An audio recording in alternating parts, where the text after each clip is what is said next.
Chapter 10. "Bless this food to our use, and consecrate our lives to thy service," said Uncle Herbert briskly.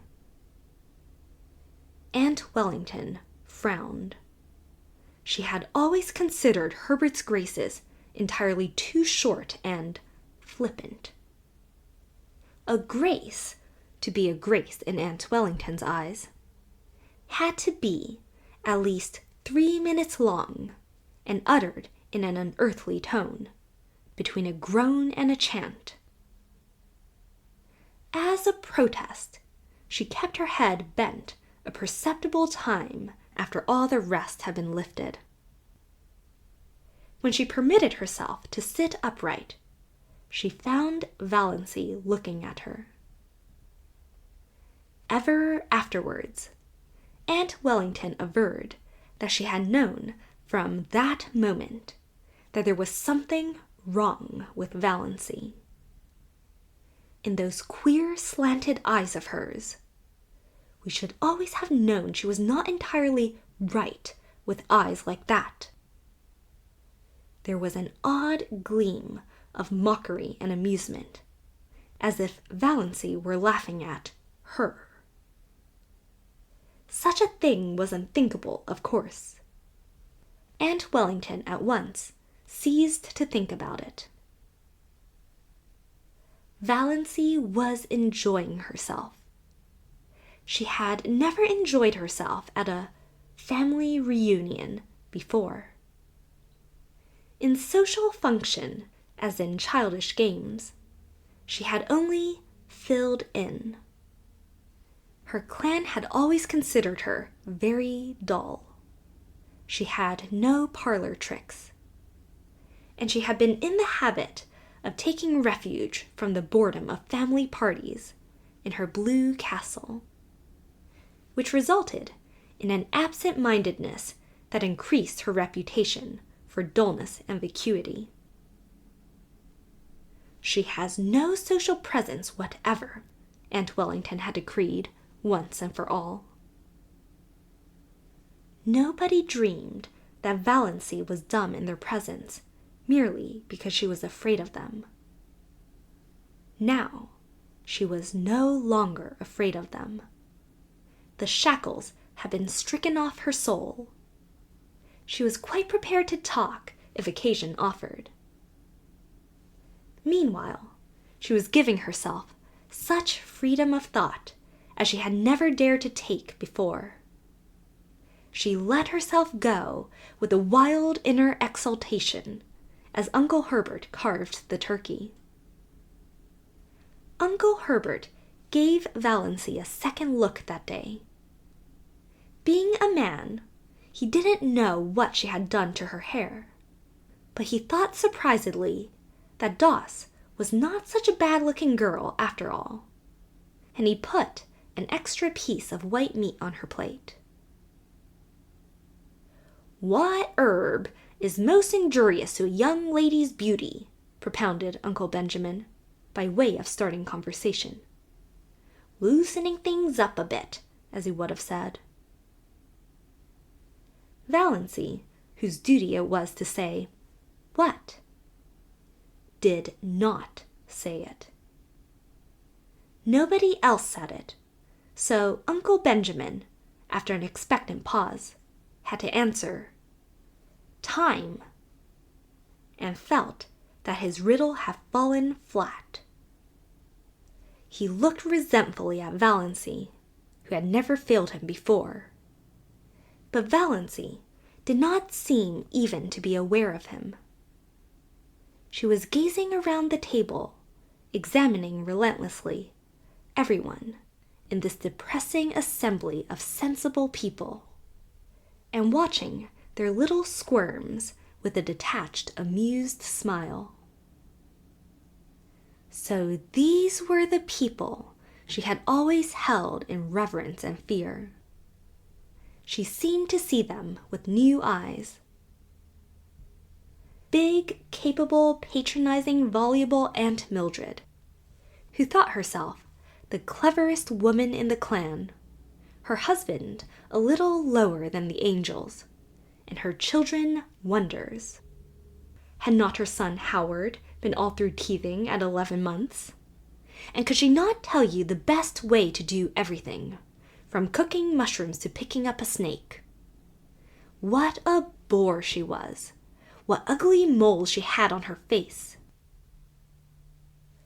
Cousin Gladys, who was always praising her son, who had died young, and always fighting with her living one. She had neuritis, or what she called neuritis. It jumped about from one part of her body to another. It was a convenient thing.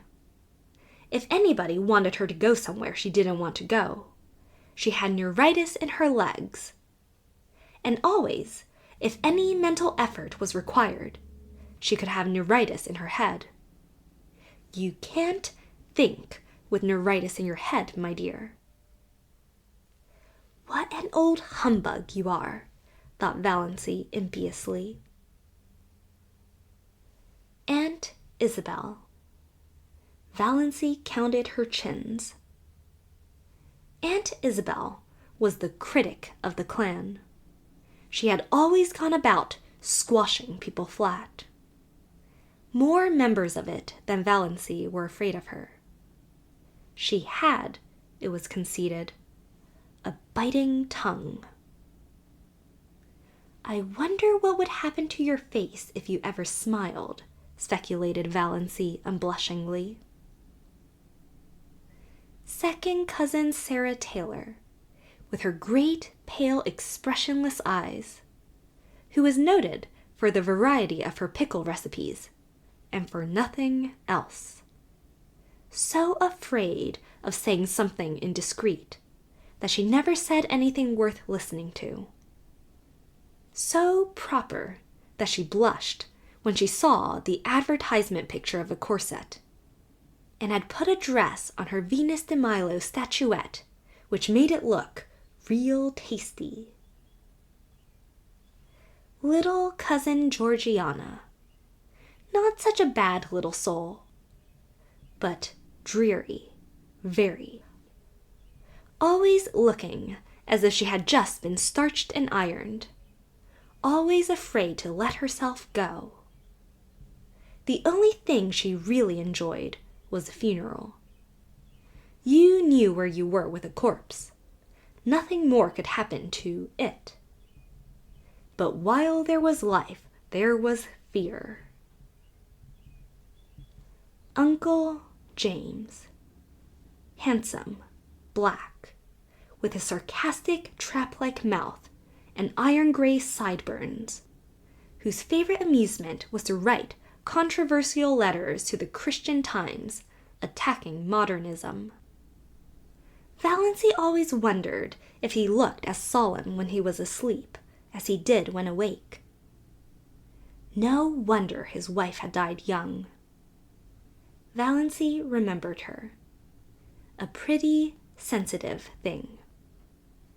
Uncle James had denied her everything she wanted, and showered on her everything she didn't want. He had killed her, quite legally. She had been smothered and starved. Uncle Benjamin, wheezy, pussy-mouthed, with great pouches under eyes that held nothing in reverence. Uncle Wellington, long, pallid face, thin, pale yellow hair, one of the fair Sterlings. Thin, stooping body, abominably high forehead with such ugly wrinkles, and eyes about as intelligent as a fish's, thought Valancy. Looks like a cartoon of himself.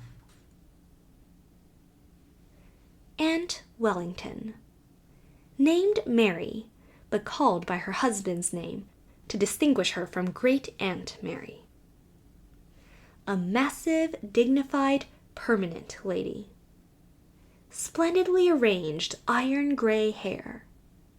Rich, fashionable beaded dress. Had her moles removed by electrolysis which Aunt Mildred thought was a wicked evasion of the purposes of God. Uncle Herbert, with his spiky gray hair. Aunt Alberta, who twisted her mouth so unpleasantly in talking, and had a great reputation for unselfishness, because she was always giving up a lot of things she didn't want. Valancy let them off easily in her judgment, because she liked them, even if they were, in Milton's expressive phrase, stupidly good. But she wondered for what inscrutable reason Aunt Alberta had seen fit to tie a black velvet ribbon around each of her chubby arms above the elbow. Then she looked across the table at Olive. Olive, who had been held up to her as a paragon of beauty, behavior, and success as long as she could remember. Why can't you hold yourself like Olive, Doss? Why can't you stand correctly like Olive, Doss? Why can't you speak prettily like Olive, Doss? Why can't you make an effort, Doss? Valancy's elfin eyes lost their mocking glitter and became pensive and sorrowful. You could not ignore or disdain Olive. It was quite impossible to deny that she was beautiful and effective, and sometimes she was a little intelligent. Her mouth might be a trifle heavy. She might show her fine, white, regular teeth rather too lavishly when she smiled. But when all was said and done, Olive justified Uncle Benjamin's summing up. A stunning girl. Yes, Valancy agreed in her heart. Olive was stunning. Rich, golden brown hair, elaborately dressed, with a sparkling bandeau holding its glossy puffs in place. Large, brilliant blue eyes and thick silken lashes. Face of rose and bare neck of snow, rising above her gown. Great pearl bubbles in her ears. The blue-white diamond flame on her long, smooth waxen finger with its rosy pointed nail. Arms of marble, gleaming through green chiffon and shadow lace. Valancy felt suddenly thankful that her own scrawny arms were decently swathed in brown silk. Then she resumed her tabulation of Olive's charms. Tall, queenly, confident. Everything that Valancy was not. Dimples, too, in cheeks and chin. A woman with dimples always gets her own way, thought Valancy, in a recurring spasm of bitterness at the fate which had denied her even one dimple. Olive was only a year younger than Valancy, though a stranger would have thought that there was at least 10 years between them. But nobody ever dreaded old maidenhood for her. Olive had been surrounded by a crowd of eager beaux since her early teens, just as her mirror was always surrounded by a fringe of cards, photographs, programs, and invitations. At 18, when she had graduated from Havergal College, Olive had been engaged to Will Desmond, lawyer in embryo. Will Desmond had died, and Olive had mourned for him properly for 2 years. When she was 23, she had a hectic affair with Donald Jackson. But Aunt and Uncle Wellington disapproved of that, and in the end, Olive dutifully gave him up. Nobody in the Sterling clan, whatever outsiders might say, hinted that she did so, because Donald himself was cooling off. However that might be, Olive's third venture met with everybody's approval. Cecil Price was clever and handsome, and one of the Port Lawrence Prices. Olive had been engaged to him for 3 years. He had just graduated in civil engineering, and they were to be married as soon as he landed a contract. Olive's hope chest was full to overflowing with exquisite things, and Olive had already confided to Valancy what her wedding dress was to be.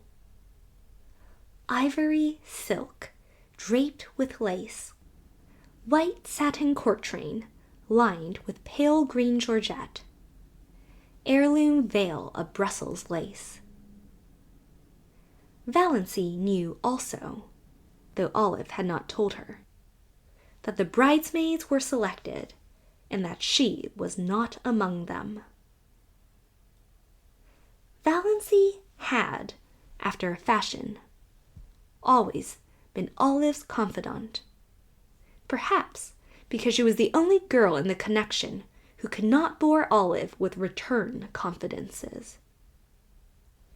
Olive always told Valancy all the details of her love affairs, from the days when the little boys in school used to persecute her with love letters.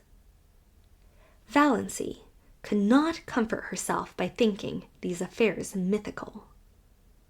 Olive really had them. Many men had gone mad over her, besides the 3 fortunate ones. "I don't know what the poor idiots see in me that drives them to make such double idiots of themselves," Olive was wont to say. Valancy would have liked to say, "I don't either." But truth and diplomacy both restrained her. She did know perfectly well.